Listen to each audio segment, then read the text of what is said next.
आज हम व्याधित रूपीय विमान अध्याय जो चरक संहिता पूर्वार्ध विषय में हमें 7वां अध्याय आता है, उसका तीसरा लेक्चर ले रहे हैं। तो अष्टांग आयुर्वेद महाविद्यालय के सभी विद्यार्थियों का मैं इस लेक्चर में स्वागत करता हूं। और चलिए बढ़ते हैं हमारी तीसरी लेक्चर की ओर।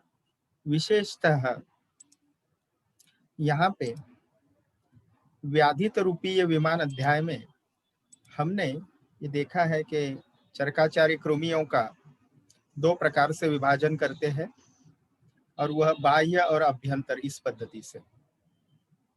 फिर बाह्य में यूका एवं पिपीलिका, ये दो उन्होंने कृमि बताए। चरकाचार्य जी की बात मैं कर रहा हूँ। अन्य ग्रंथकारों ने लिक्षा, ये भी बाह्य कृमि बताया है।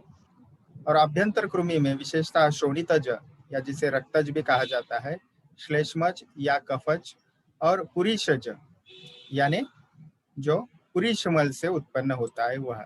ऐसे तीन आभ्यंतर कृमि के प्रकार बताए। तो बाह्य कृमि और आभ्यंतर कृमि मिला के टोटल जो हो जाते हैं वो 4 प्रकार के कृमि हो जाते हैं। अब यहाँ पे आप बिल्कुल आसानी से ये तौलनिक जो मैंने यहाँ पे विवरण दिया है उसको आप देख सकते हो। तो चरक संहिता में संख्या कितनी है, इसको आप स्क्रीनशॉट इसका निकाले तो ठीक रहेगा। तो एक ही ये तालिका में पूरे संहिताओं का जो बृहत्त्रयी है और लघुत्रयी, उनका यहाँ पे विवरण आ जाता है। ठीक है। और भेल संहिता जो है वो बाह्य अभ्यंतर ऐसा विभाजन न करते हुए 20 कृमियों की संख्या बताते हैं। बाह्य कृमि जैसा अभी हमने देखा, यूका पिपीलिका चरकाचार्य जी कहते हैं, और वाग्भटाचार्य जी ने यूका और लिक्षा कहा है। आभ्यंतर कृमि, उनके नाम भी हमने अभी तक देखे हैं और उसको तालिकाबद्ध करने का यहाँ पे प्रयास किया है। इसको आभ्यंतर कृमि जो है उनके नाम चरकाचार्य कौन से बताते हैं, शोणितज या रक्तज कृमियों के वो 6, सुश्रुताचार्य 7 बताते हैं, और वाग्भटाचार्य जो है वह विशेषतः इस एक ही कृमि का जो है वो नाम अलग से बताते हैं। वह है यहाँ पे जंतु मात्रा, और यहाँ पे वाग्भटाचार्य जो बताते हैं मात्रा। श्लेष्मज कृमि 7 संख्या है, सुश्रुताचार्य जी 6 बताते हैं, 6 बताते हैं, और वाग्भटाचार्य जी वैसे के वैसे चरकाचार्य जी को फॉलो करते हैं। पुरीशज कृमि भी टोटल जो है वो चरकाचार्य 5 बताते हैं, सुश्रुताचार्य 6, और वाग्भटाचार्य जी फिर एक बार चरकाचार्य जी को फॉलो करते हैं। तो यहाँ तक तो पूरी बात हमने देखी थी। इसको सिर्फ तालिकाबद्ध पद्धति से मैंने आपके सामने अभी रखा। चलते हैं आगे। तो विशेषतः सामान्य चिकित्सा जो कृमियों की बताई है वह है अपकर्षण, फिर प्रकृति विघात, और तीसरा जो है वो इस पद्धति से उन्होंने बताया है। और प्रकृति विघात के बाद वो बताते हैं निदान परिवर्जन।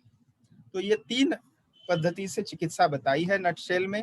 अब जाते हैं हम चिकित्सा का विवरण जो करते हैं, वो चिकित्सा विवरण में विशेषतः स्नेहन स्वेदन देने के बाद हमने कल देखा कि चिकित्सा सूत्र जो है वह अपकर्षण, प्रकृति विभाग और निदान परिवर्जन के बाद विशद विवेचन वह करते हैं कृमि चिकित्सा का।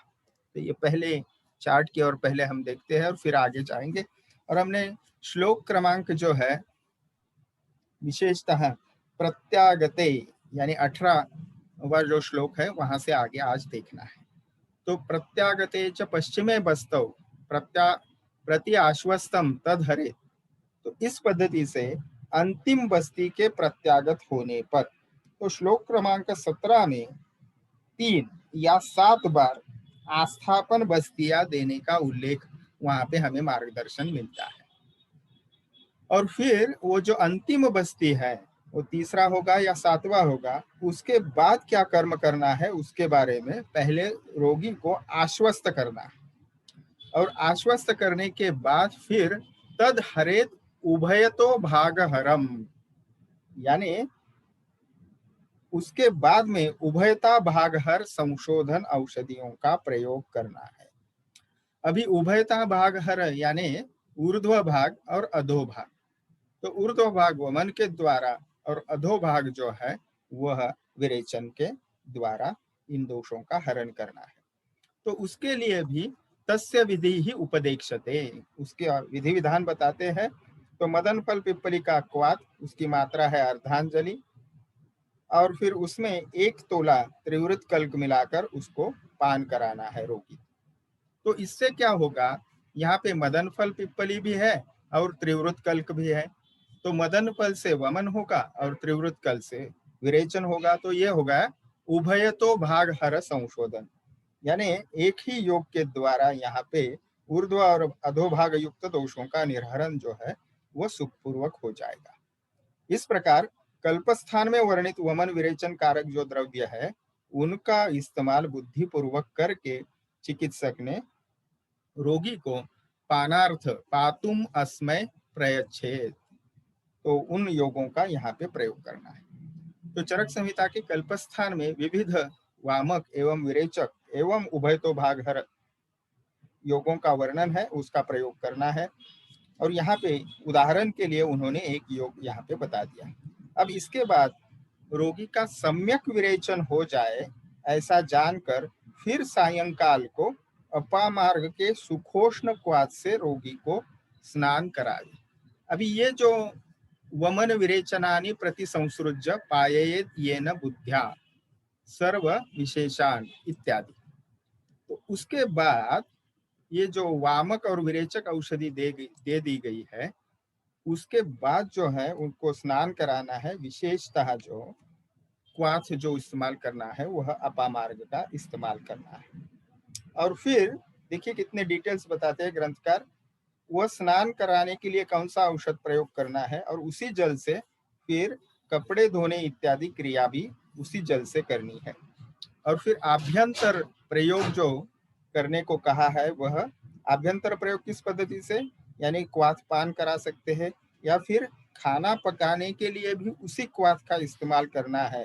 इस पद्धति से तात्पर्य यह है कि निरंतर उसी औषधियों का प्रयोग करना है ताकि रोग के ऊपर या कृमि चिकित्सा जो है वह पूर्णतः कम दिनों में पर्याप्त हो जाए।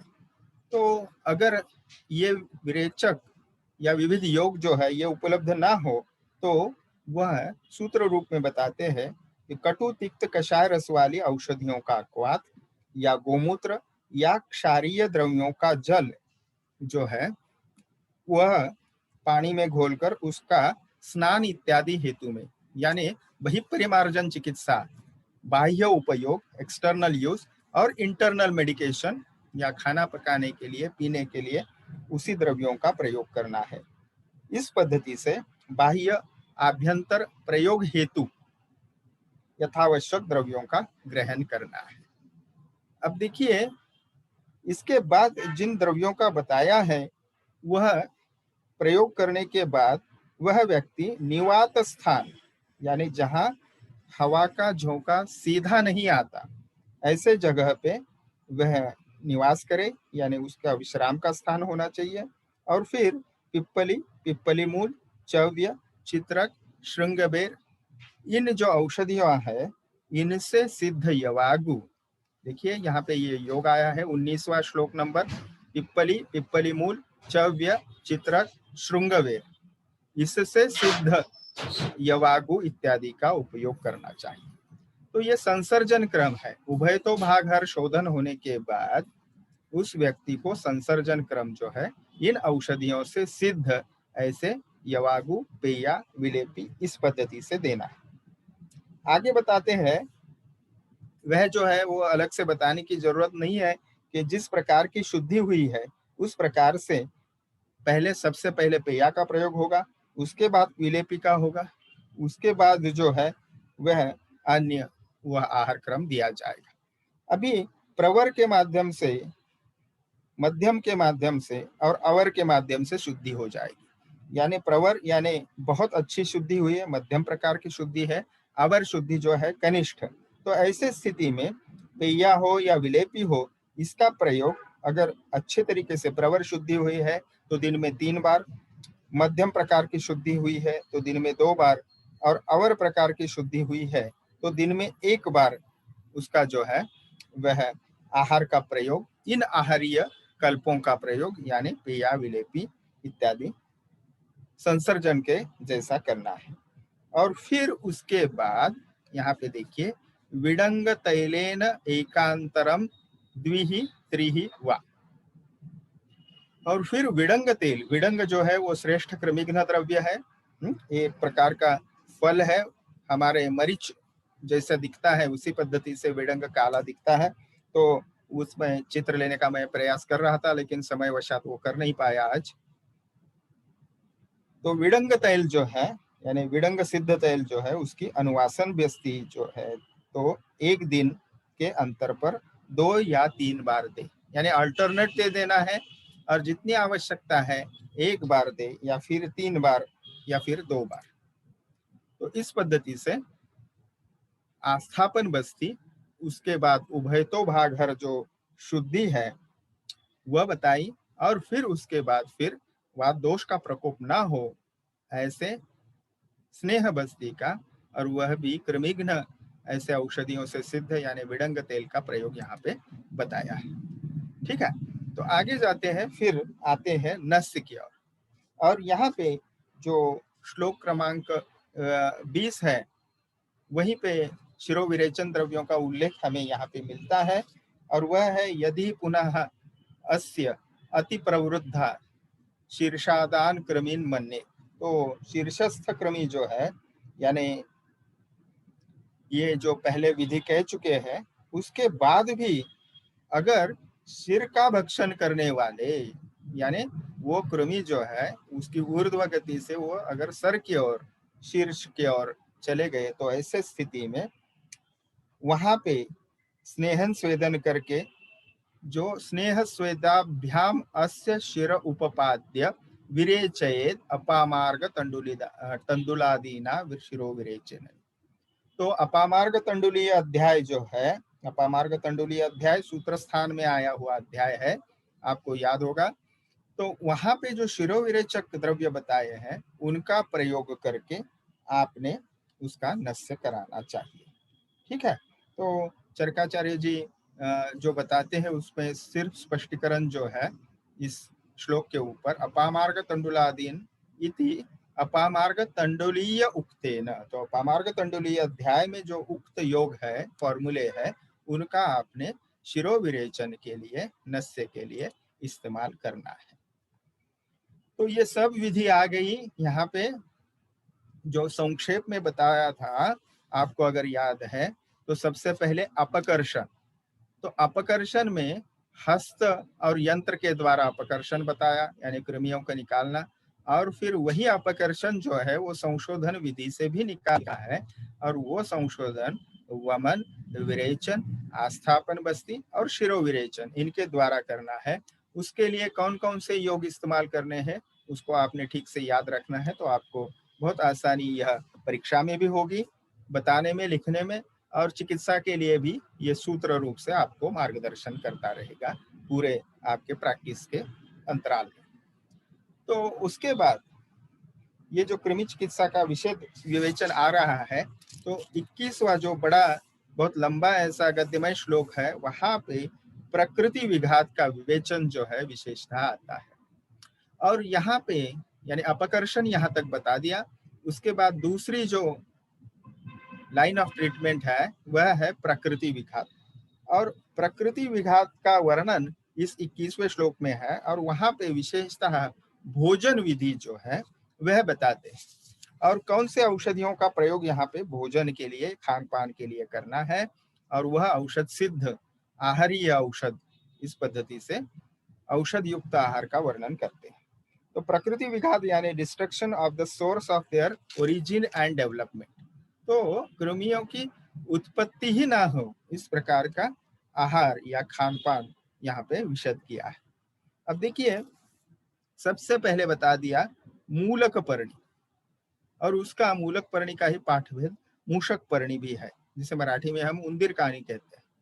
तो मूषक पर्णी के मूल या अग्र प्रतान जो है, उनके छोटे छोटे टुकड़े जो है उनका कल्क बनावे पहले, फिर उसको मसल कर उसका रस या स्वरस निकाल दे, और उस रस में रक्तशाली तंडुल को पीस कर जो आटा बनाया जाता है, उसको वहां उस आटे से रोटी बनानी है, और फिर उसको अंगार में पकाकर विडंग तैल एवं लवण मिलाकर ऐसे कृमि कोष्ठ वाले व्यक्ति को खाने के लिए देना चाहिए। तो एक विशिष्ट पाककृति जो है, इसको औषध सिद्ध आहार भी आप कह सकते हो। ठीक है। और फिर औषधों के प्रयोग के बाद प्रकृति विघात हो, इसके लिए बहुत ही जरूरी है, तभी आप संपूर्ण कृमियों का जो है उसकी प्रकृति का विघात कर पाएंगे। फिर ऐसी रोटी उसको खाने को देने के बाद अम्लकांजी या मट्ठा जो है वो अनुपान के तौर पे देना है, और वह भी औषध सिद्ध होना चाहिए। उसके लिए भी औषधि द्रव्य बताते हैं, पिप्पली, पिप्पली मूल, चव्य, चित्रक, सूंठ। ठीक है।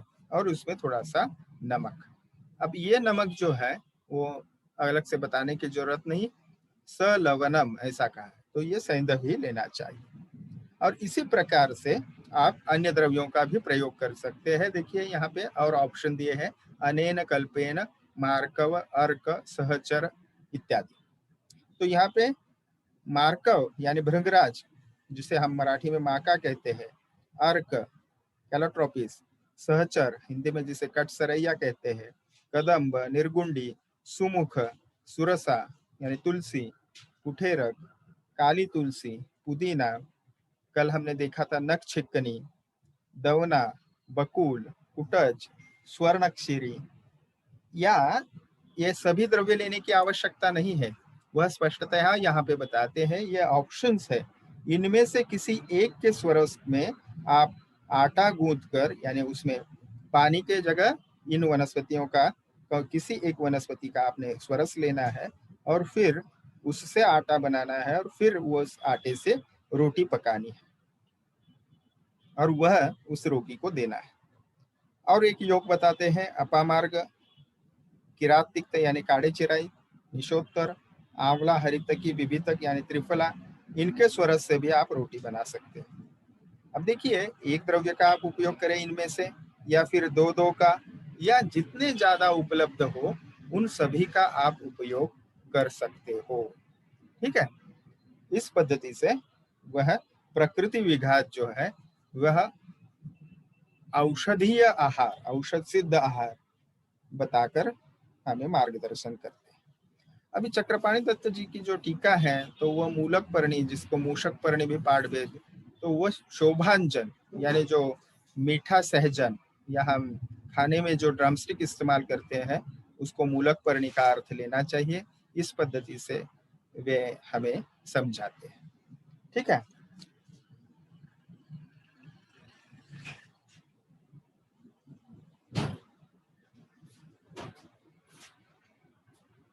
आगे जाते हैं।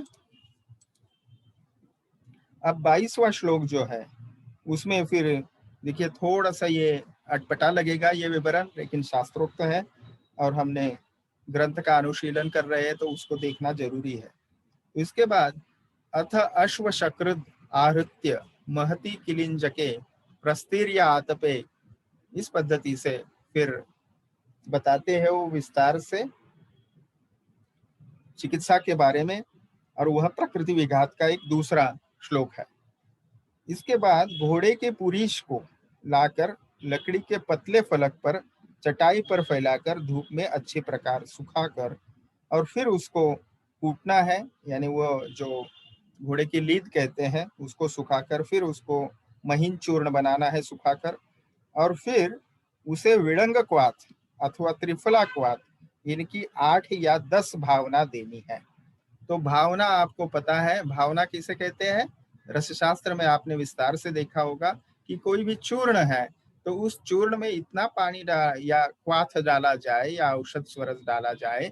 यहाँ पे हम विड़ंग कषाय या त्रिफला कषाय इसका इस्तेमाल कर रहे हैं, ताकि वो कीचड़ जैसा हो जाए, बिल्कुल पतला नहीं और खूब गाढ़ा नहीं।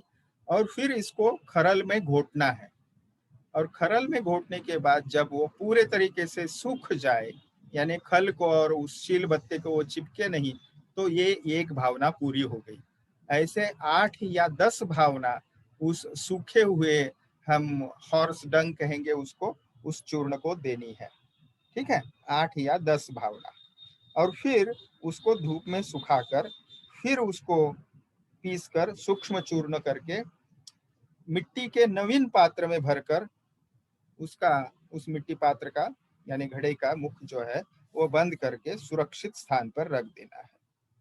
और फिर उस चूर्ण को ग्रंथ में प्रमाण बताए, देखिए यहाँ पे चूर्णानाम पानी तलम, यानी क्या है, पानी तल यानी एक हाथ के तलुओं पर जितना आ जाए उतना, ठीक है, लगभग 10 ग्राम अंदाजे हम कह सकते हैं, वो देना है।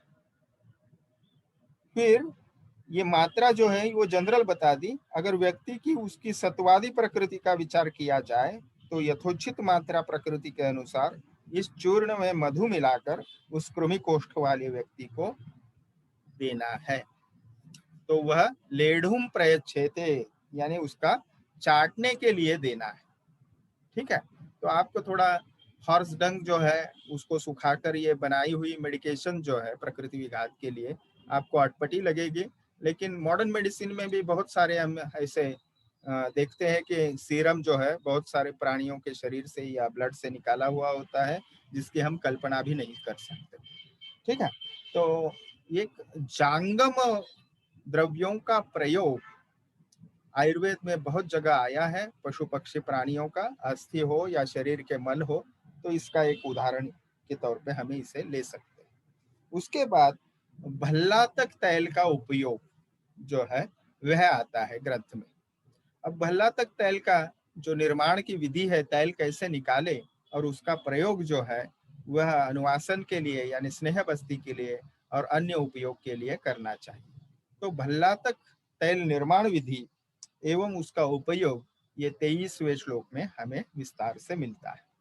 तो उसको भल्लातक तैल निर्माण बहुत अच्छे से यहाँ पे समझाया है, वह मैं आपको बता दूं।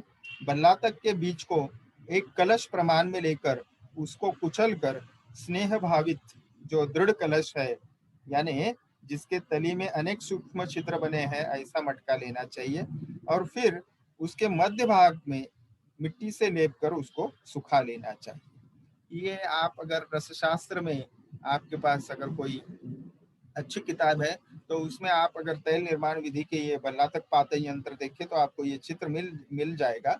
उसमें रखकर ढक्कन द्वारा उसके मुख को बंद कर कर फिर गीली मिट्टी के संधि बंधन कर दे, यानी उसको एयर टाइट करना है। और फिर उसको पश्चात दूसरे स्नेह भावित घड़े को कंठ तक जमीन में गाड़ कर भिलावे से पूर्ण उस घड़े को उसके मुख पर रख दे। तो पुनः बाहर वाले घड़े जो है उसको चारों तरफ से उपले या कंडे जिसे कहते हैं उन कंडों को जलाकर फिर भल्लातक की अस्थियां यानी भल्लातक की गुठलियां, भल्लातक के बीज होते हैं वो जो हम इस्तेमाल करते हैं, वह स्नेह या उसका तेल जो है वो नीचे वाले घड़े में उस छिद्र से टपकता रहेगा, ठीक है। उसके बाद निचले घड़े में जो भल्लातक स्नेह लेकर उसको फिर उस तेल को विडंग तंडुल चूर्ण के साथ,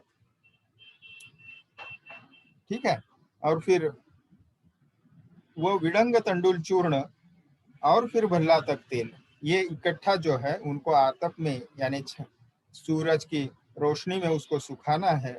और फिर वह जो है वह विडंग तंडुल चूर्ण भल्लातक स्नेह भावित उसको रोगी को जो है वह देना है औषध स्वरूप के लिए। अब देखिए इसके इससे क्या होगा, तो ग्रंथकार बताते हैं, देखिए यहाँ पे तेन साधु विरिच्यते, यानी इस योग से क्या होगा, उस आतुर का रोगी का अच्छी प्रकार से विरेचन होगा। और फिर विरिक्तस्य च अनुपूर्वी यथोक्ता, यानी क्या है, विरेचन के बाद उस व्यक्ति का जो आपने संसर्जन क्रम देना है, जो पहले पेया विलेपी इत्यादि जो संसर्जन क्रम हमने देखा ना, प्रवर शुद्धि, मध्य शुद्धि और अवर शुद्धि, यह सब विचार करके देना चाहिए।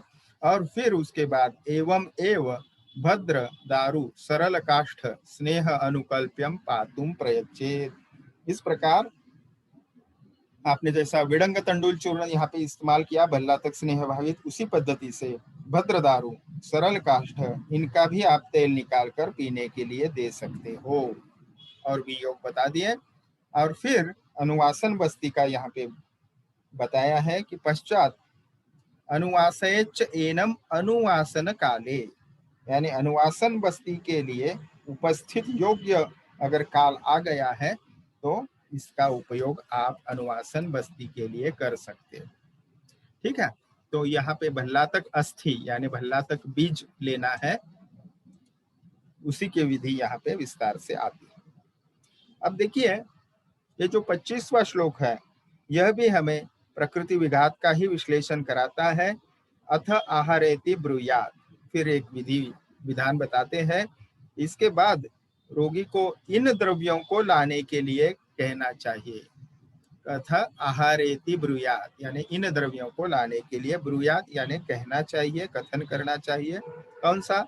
शरद ऋतु में उत्पन्न नवीन तिलों को यानी सीसम सीड्स को लाकर उससे अच्छी प्रकार मिट्टी, कंकड़, पत्थर उसको निकाल कर, यानी उसको जो है वह आपने अच्छे से साफ करना है और फिर उसको जल द्वारा अच्छे प्रकार धोकर सुखोष्ण विडोंग क्वाथ के कुछ समय के लिए क्वाथ में उसको भिगोना है, और जब तक कि तिल का दोष जो है वह निकल न जाए।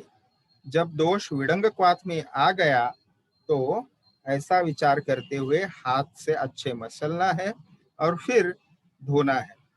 इस प्रकार उस हम कहेंगे कि विडंग क्वाथ से उन तिलों को अच्छे से शुद्ध करना है और फिर उस तिल को चूर्ण उसका बना के विडंग क्वाथ की ही 21 भावनाएं उसको देना है। त्रिसप्त कृत्वा सुपरिभावितान, तो 21 भावना देना है और फिर उसको अच्छे से उसका सुसूक्ष्म चूर्ण बनाना है और फिर द्रोणी में एक रखकर विडंग क्वाथ का बार बार छिड़काव करते हुए हाथों से उसको दबाकर मर्दन करें और फिर उसमें से तेल निकालने लगे। यानी देखिए, पहले उस विडंग क्वाथ के साथ ही उसको धोना है, फिर उसका चूर्ण बना के लगे। विडंग जो है वह श्रेष्ठ क्रमिग्न द्रव्य है, तो विडंग कषाय का ही उस पे मुहुर मुहुर अवसिंचन करना है, मुहुर मुहुर यानी बार बार, और फिर उसी को उस तिल का जो है तेल निकालना है और उस तेल का प्रयोग जो है वह आगे औषध के स्वरूप में करना है। ठीक है, तो यह हो गई और एक विधि। भल्लातक तेल के बाद उन्होंने सीसेम सीड से यानी तिल का तेल, भावित तिल का तेल निकालने की यहाँ पे विधि बता दी। अब इस पद्धति से शुचौ दृढ़े कलशे न्यस्यात् अनुगुप्तम निधापय, तो स्वच्छ ऐसे कलश में फिर उसको वहां पे उसका संचय करना है और उसको सुरक्षित पद्धति से रखना है। ठीक है, आगे जाते हैं।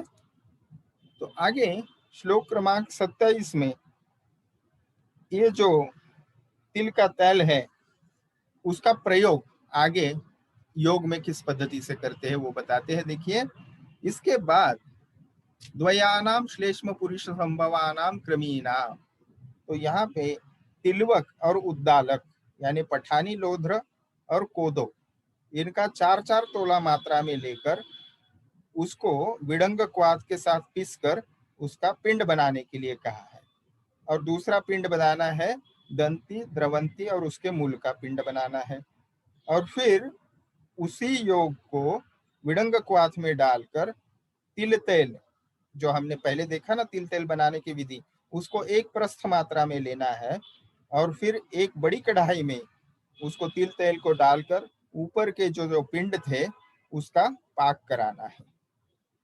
ठीक है, और उसको अच्छे पद्धति से उसको वहां पे मृदु अग्नि के द्वारा उसका पाक कराना है। जब तेल से शब्दों का आना बंद हो जाए और फेन यानी जो फोम आता है वह शांत और स्वच्छ हो जाए और उसमें उचित गंध और वर्ण उत्पत्ति हो जाए, तो ये स्नेह सिद्धि की यहाँ पे योजना बताते हैं।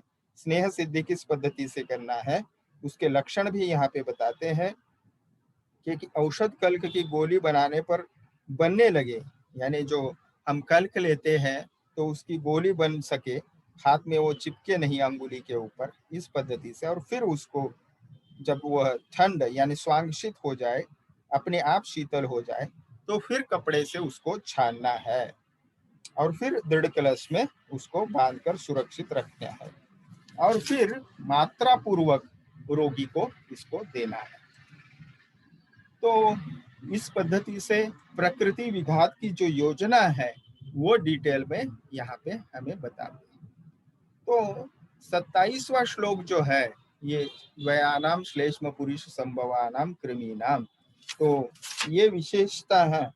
26वां श्लोक में विधि आती है और 27वें श्लोक में ये रोगी का जो विशेषता है श्लेष्म कृमि और पुरुष कृमि, इन दो प्रकार के कृमियों के लिए विशेषता है सुखपूर्वक विरेचन के लिए ये औषधि प्रयोग किया गया है। तो कफच और पुरीशच यहाँ पे सूत्र रूप में बताते हैं। इन कृमियों का निदान यानी पॉजिटिव फैक्टर्स, आकृति यानी उनका वर्णन जो है, रंग रूप, नाम, प्रभाव और चिकित्सा विषय यहाँ पे सामान्यतः इसको डिटेल में बता दिया। आगे जो है विशेष स्तु, विशेष रूप से वर्णित कृमिकित्र द्रव्यों से आस्थापन बस्ती, अनुवासन बस्ती एवं अनुलोम द्रव्य जो है वह पुरुषज कृमि के लिए इस्तेमाल करने चाहिए। देखिए, पुरुषज कृमि के लिए कृमिकित्र द्रव्यों से निर्मित द्रव्यों से या योगों से आस्थापन, अनुवासन और अनुलोमन और शिरोविरेचन, वमन, उपशमन, वो जो उक्त औषधियां है विशेषतः श्लेष्मज यानी खफज कृमियों में चिकित्सा करनी चाहिए। ठीक है। अतः उन विधियों का पालन करते हुए उनको अपने अपने रोगोत्पादक कारणों का जो है वह त्याग करना चाहिए। तो 27वें श्लोक में जो मूल त्रिविध चिकित्सा पद्धति है, अपकर्षण, प्रकृति विघात और तीसरा जो है वह क्या है, तीसरा वह है निदान परिवर्जन। तो रोगोत्पादक कारणों के त्याग का प्रयास करना चाहिए। तो यहाँ पे वह ये बता दिया निदान परिवर्जन, तीसरा भाग। और यहाँ पे उद्देशानुसार कृमि कोष्ठ यानी कफज कृमि और पुरुषज चिकित्सा जो है कृमि की वहां पे विस्तार से बता दी। चलिए आगे जाते हैं। और फिर ये भवंती छात्र यानी सारांश रूप से उपसंहारात्मक एक श्लोक आते हैं, इसको आप कंठस्थ कर दीजिए। कम से कम ये एक सूत्र तो आप कंठस्थ कर दीजिए इस अध्याय से। अपकर्षणम एवादौ कृमिनाम भेषजम स्मृतम ततो विघाताः प्रकृतेः निदानस्य च वर्जनम। तो यहाँ पे ये त्रिविध चिकित्सा आ गई कृमि की। तो सर्वप्रथम कृमियों का एक्सट्रैक्शन यानी अपकर्षण करना चाहिए, बाह्य कृमियों को सर्वप्रथम खींचकर बाहर निकालना चाहिए, तत्पश्चात प्रकृति विघात और अपने स्थान पर ही कृमियों को नष्ट करना चाहिए, और फिर अंत में निदान का परिवर्जन। और इसके लिए उन आहार विहारों के वर्णन आता है जिससे कृमि बढ़ते हैं या कृमियों की उत्पत्ति होती है। इस प्रकार कृमियों को ध्यान में रखकर उनकी चिकित्सा जो है उनकी 3 विधियां बतलाई गई और उनका उपयोग सभी प्रकार के व्याधियों को चिकित्सा में किया जाता है। आगे बताते हैं संशोधनम संशमनम। ठीक है, निदानस्य च वर्जनम, यानी यहाँ पे अध्याय की समाप्ति है। संशोधन, संशोधन और निदान परिवर्जन, इन्हीं विधियों से प्रयोग चिकित्सा जो है इस रोग में करनी चाहिए। तो यहाँ पे ये जो हम व्याधि रूपीय विमान अध्याय जो देख रहे थे उसका यहाँ पे अंतिम श्लोक आता है। और इति अग्निवेश कृते तंत्रे चरक प्रति संस्कृते विमान स्थाने व्याधत्य रूपीय नामम सप्तमोध्यायः। तो चक्रपाणी दत्त जी की भी जो टीका है आयुर्वेद दीपिका, तो उसका भी यहाँ पे इस अध्याय की समाप्ति होती है। तो यहाँ पे हम बहुत डिटेल में ये अध्याय देखें और बहुत सारा वर्णन जो है मैं आपको बताना चाहता हूँ कि अगर हम कंटेम्पररी पद्धति से इसको देखेंगे तो आप बहुत अच्छे से समझ पाएंगे। अगर मॉडर्न साइंस के साथ इसको हम कंपेयर करें तो आपके सामने ये विषय है, और एक रिसर्च आर्टिकल से कुछ दृष्टिक्षेप डालने के लिए आपको यहाँ पे बताया है कि अगर रक्तज कृमियों को आधुनिक परिक्षेप में या कंटेम्पररी साइंस के साथ उसको कैसे कंपेयर किया जाए। अगर इसको आप बहुत अच्छे से समझे तो रक्तज कृमि जो है विशेषतः वह रक्तवह सिरा या धमनियों में पाए जाते हैं और उनका जो रंग रूप हमने देखा। तो इसको एग्जाम्पल्स अगर कंटेम्परेरी साइंस के साथ ब्लड स्ट्रीम और सिमिलर फीचर होते हुए अगर हम देखें तो विशेषता इन्फेक्शियस ऑर्गेनिज्म जो है, बैक्टीरिया है, फंगाई है, पैरासाइट्स है, इनके साथ आप कंपेयर कर सकते हो, जैसे स्टाफिलोकोकस है या ये आपके सामने जो तालिका रखी है, और उनके क्लिनिकल फीचर्स भी बहुत मिलते जुलते आते हैं। फिर कफज कृमियों को अगर हम ध्यान से देखें तो उसका भी कंटेम्परेरी असेसमेंट जो है, उसका जो डिटेल आयुर्वेद ग्रंथों में दिखता है, तो बहुत से कफज कृमि हमने जो देखे कि वह विशेषता आमाशय में रहते हैं, उनका रंग रूप देखा, वह लक्षण सलाइवेशन, नौसिया, वोमिटिंग इत्यादि उत्पन्न करते हैं। और इनको हम फॉलोइंग जो पैरासाइट्स है कंटेम्परेरी असेसमेंट अगर करें तो विशेषता है ये उसके क्लिनिकल फीचर्स और ये पैरासाइट जो है ऑर्गेनिजम्स, इनके साथ हम कर सकते हैं। जैसे यहाँ पे अंसिलोस्टोमा डिओडेनल, तो ये कृमि जो है इनको हम कफज कृमि के साथ कंपेयर कर सकते हैं। पुरुषज कृमियों के बारे में भी अगर हम कोरिलेशन करने का प्रयास करें तो आप सामने देख सकते हो। फिर एक बार बैक्टीरिया, वायरस, फंगाई और अदर पैरासाइट्स जैसे ट्रिचुरियस, ट्रिचुरिया एटसेट्रा, इनको हम यहाँ पे कंपेयर कर सकते हैं। और लक्षणों के आधार पे, रंग रूप के आधार पे ये हमने यहाँ पे आपको बताया। तो आपकी जो भी शंकाएं हैं यहाँ पे, तो उसको हम विस्तार से देखेंगे। अभी यहाँ पे 40 मिनट्स की जो हमारी अवधि है वह यही खत्म होती है। आपको आशंकाएं अगर है तो दोबारा जुड़िए, जिन जिन को आशंकाएं हैं वो दोबारा जुड़ सकते।